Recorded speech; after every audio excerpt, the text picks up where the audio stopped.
Hey there, welcome to another album review, and today we have Jinjer again with Macro because I was enjoying listening to them, so I just kept listening to them, so I was like, oh yeah, sure, let's do the next album.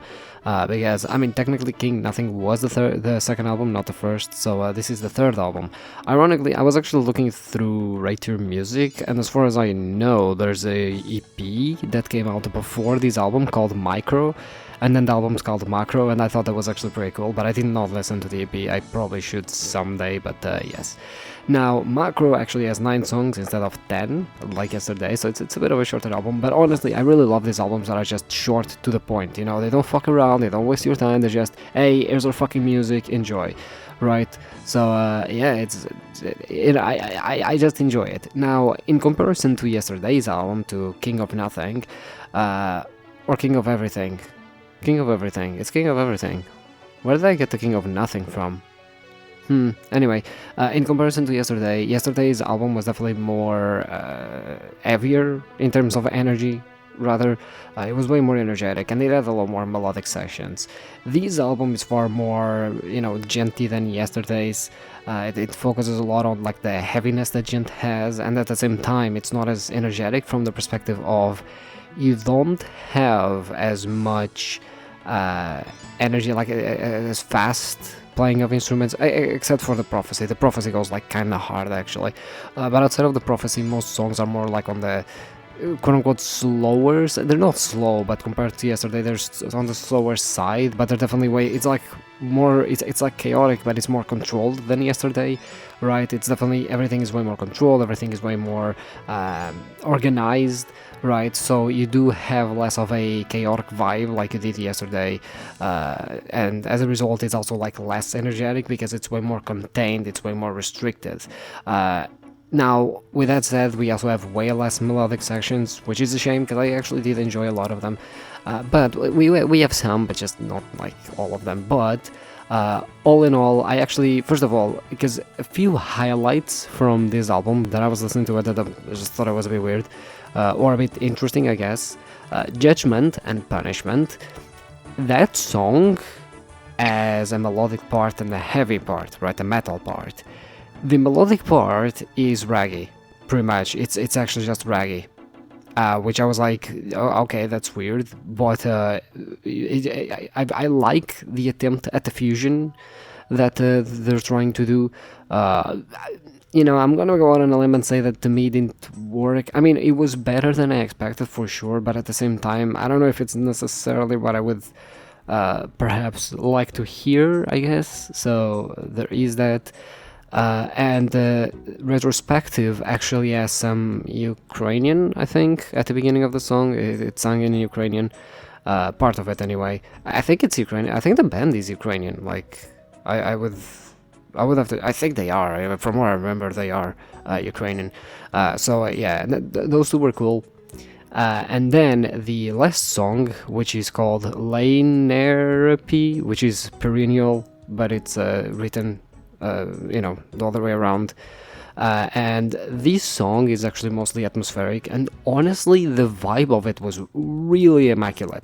Like, as far as an atmospheric song goes, vibe is absolutely like top notch on that song. Honestly, out of all of the songs in the album, that might actually be my favorite because, again, it's an atmospheric song, completely different from the rest of the album, but it does such a good job at being atmospheric that I just, honestly, it was so good, honestly, and it's the song that I've been replaying over and over. But yes, outside of these songs, the rest of the songs were, again, I miss some of the energy from yesterday for sure. Like, I think that today, this album compared to King of Everything just doesn't have that, raw energy input type thing that King of Everything has. But it's definitely heavier, that's for sure. Like, it sounds way more grim. It sounds way like heavier and more bassy and everything. Which, actually, speaking of, I think it was on the top, the first song on the album. I think it was that. It was that or Pit of Consciousness. I don't remember which song, but one of those two actually had a very sick intro with the guitar and the bass going off of each other, right? And creating like this cool dynamic where they sort of like blended together almost, which is something that I've realized. Yesterday I was praising the guitar and I didn't realize this, but there's actually the bass underlying the guitar there. It's just that the bass and the guitar don't actually sound as distinct as they usually sound in metal. Here they actually here and yesterday they actually sound very close to each other in terms of sound. It's just that the guitar sounds a little bit higher pitched than the bass, but they kind of have the same not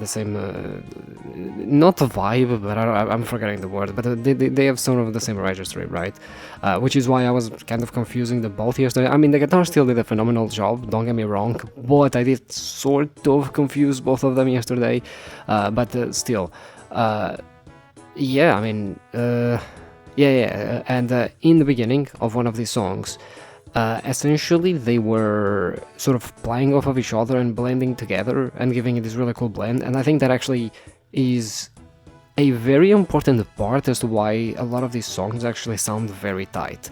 Right, I mean the production sounds sick, but I think that sort of blending of both the guitar and the bass is what makes a lot of the songs just sound sort of, because they sort of hypnotize you and sort of bring you into the song, right? They do a very good job at just establishing all of the groundwork and everything for the song, which is actually, to me, what like really sets the band apart, I think, from other sounding or same sounding type bands, because I think like there's a lot of bands out there doing djent, sure, but Jinjer just sounds so unique in doing it. In a way it's kind of like Gojira, but you know, not the same registry, I guess. It's a bit more djenty for sure than I guess, because Gojira is very heavy but it's also very groovy.